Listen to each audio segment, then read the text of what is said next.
Find a teenager in India and ask this: who gave India independence? They'll probably say Mahatma Gandhi. Also ask them, how did India get independence? They'll probably say non-violence. Well, these answers are not wrong, but they're not 100% right either.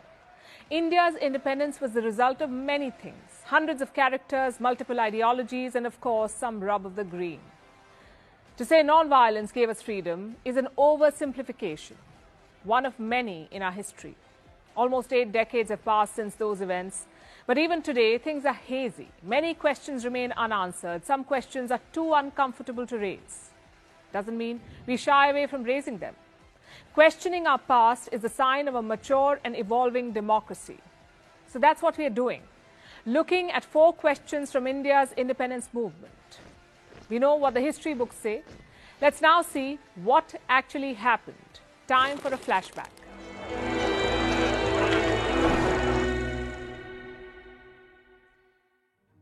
Question number 1 is probably the most divisive. What made Britain leave India? Gandhi's non-violence or Subhash Chandra Bose's army? Both men had a different strategy. Gandhi used non-violence to launch the Quit India movement in 1942. The next year, Bose revived the Indian National Army. The difference was clear. Gandhi asked Britain to quit India. Bose said, "I will make them quit." Who succeeded in the end? Well, in 1944, Gandhi offered Britain a choice. He said, "We will stop the civil disobedience, but on one condition: give us immediate independence." Lord Wavell was the viceroy then. He completely rejected the offer. He said it wasn't even a starting point for a discussion. Bose, though, had more success. His Indian National Army lost the Second World War. He himself died in 1945, but what happened next galvanized India. From the late 1945, soldiers of the Indian National Army were put on trial. They had fought for Imperial Japan. Now Britain wanted revenge. It was the worst possible plan. All of India united in support of the INA soldiers. Servicemen elsewhere took inspiration from them. During the trials, a massive naval mutiny broke out in Mumbai. Almost 20,000 sailors and 78 ships were involved. Similar revolts happened in Chennai and Pune. Riots broke out in Karachi and Kolkata. The British were shaken. They could handle civil disobedience with the army. But if the army itself revolted, they were helpless. Dr. B.R. Ambedkar realized this. This is what he said in 1955. "I think the British had come to the conclusion that if they were to rule India, the only basis on which they would rule was the maintenance of the British army." Just one problem, though. The British army was devastated by 1946. They lost 384,000 soldiers in the Second World War. They were £21 billion in debt. So using British troops to hold on to India was out of the question. They neither had the manpower nor the money. So what did they do? They packed up and left. India wasn't the only country to benefit this way. Britain left Jordan in 1946, Myanmar in 1948, Ceylon or Sri Lanka in 1948, Palestine also in 1948. So the global trend was decolonization. The only question is, what accelerated it? Clement Attlee was the British Prime Minister during this time. Years later, he talked about why he agreed to independence. He gave many reasons, but the main one was this: the erosion of loyalty among the armed forces. The British could not trust them anymore. So their best option was to leave. Now, full disclosure, Attlee's comments were not made in public. He said what he did during a private chat with Justice P.B. Chakrabarti. He was the acting governor of West Bengal. These comments make one thing clear: Britain did not leave India because they had a change of heart or because non-violence appealed to their conscience. They left because it was not viable anymore.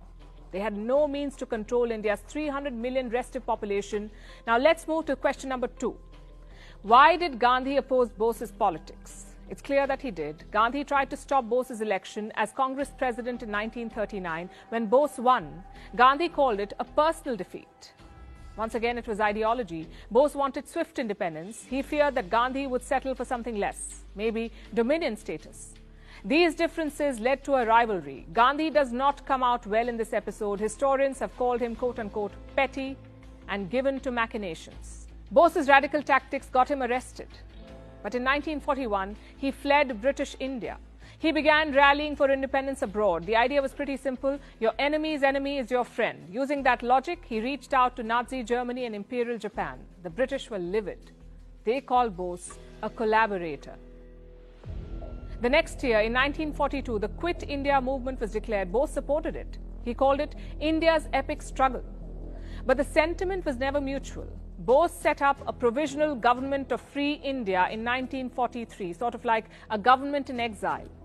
It was recognized by around 9 countries, all of them allied with Japan and Germany. Gandhi and Congress never embraced Bose's government or army, at least not during the war. Why was that? The Congress was ideologically on Britain's side. They never agreed to support the war. But they wanted to see Hitler defeated. Also, there was a power struggle within the movement. Gandhi liked Nehru more. Nehru was the starry-eyed pupil with utter devotion. Bose, on the other hand, was more rebellious. He challenged Gandhi's leadership of the party. Which politician likes that? The Congress's attitude towards Bose and the INA would change, but much later, after the war. In fact, Nehru was one of the lawyers during the INA trials. Many historians say this was a political decision. The trials had captured public imagination, so suddenly the Congress wanted a piece of it. Question number 3. How did World War II shape India's freedom struggle? We told you how it devastated Britain, but that's not all. Around 2.5 million Indians fought in the war, in Europe, in Africa, and in Asia. Once the war ended, they came home. By 1947, only 800,000 men were part of the army. The rest had been killed or demobilized. Imagine that, from 2.5 million to 800,000. We're talking about highly trained fighters here. Many of them joined self-defense units and volunteer groups. They trained their fellow Indians. But service abroad also meant one thing. These soldiers were exposed to new ideas, things like liberty, freedom, democracy. They had fought in the trenches for someone else's rights. So once back home, they began to think, what about our rights? This led to a bigger push towards independence. Even Bose's army was made up of these soldiers. Thousands of them had served in Southeast Asia. Japan defeated and jailed them. These prisoners of war became the core of the Indian National Army. And now we come to the final question. How did Jawaharlal Nehru become India's first Prime Minister? Was his election unanimous? Well, far from it. In 1946, the Congress held an internal election. It was time to choose the next president. He or she would also be India's interim Prime Minister. So the stakes were high. Gandhi's pick was clear from the beginning. He wanted Nehru to take charge. And why was that? Gandhi believed Nehru was better suited to negotiate with the British. He was a Cambridge graduate. He rattled off in English. Plus, he was better known abroad. But Nehru needed support from the party's state committees. Only then could he be elected. He had challengers too, the likes of Sardar Patel and Acharya Kripalani. Do you know what the results were? 12 out of the 15 state committees nominated Patel, 3 of them abstained. So none of them nominated Jawaharlal Nehru. Gandhi broke this news to his protege. Apparently, there was stunned silence from the other side. Nehru was never going to be number 2. So Gandhi asked Sardar Patel to withdraw from the race. For whatever reasons he did, Patel was considered a good administrator, also a people's leader. He was very close to the grassroots. Yet, it was Nehru who became the first Prime Minister. The rest, as they say, is history, or at least one version of it. Nehru would go on to become India's longest-serving Prime Minister. Patel died in 1950. The idea behind this episode is a bit complicated, but the gist is this.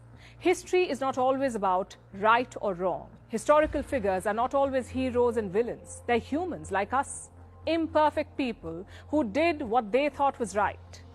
Did Bose and Gandhi not see eye to eye? Well, yes. But it was Bose who first called Gandhi the father of India. It was Gandhi who called Bose a patriot of patriots. They disagreed on ideology, but one thing united them, their dream of an independent India. We often forget that our freedom fighters were also politicians. They were ambitious. They looked out for their career, and sometimes they sabotaged each other. It is important that we accept and embrace every part of our freedom struggle, the violent, the non-violent, and the indifferent.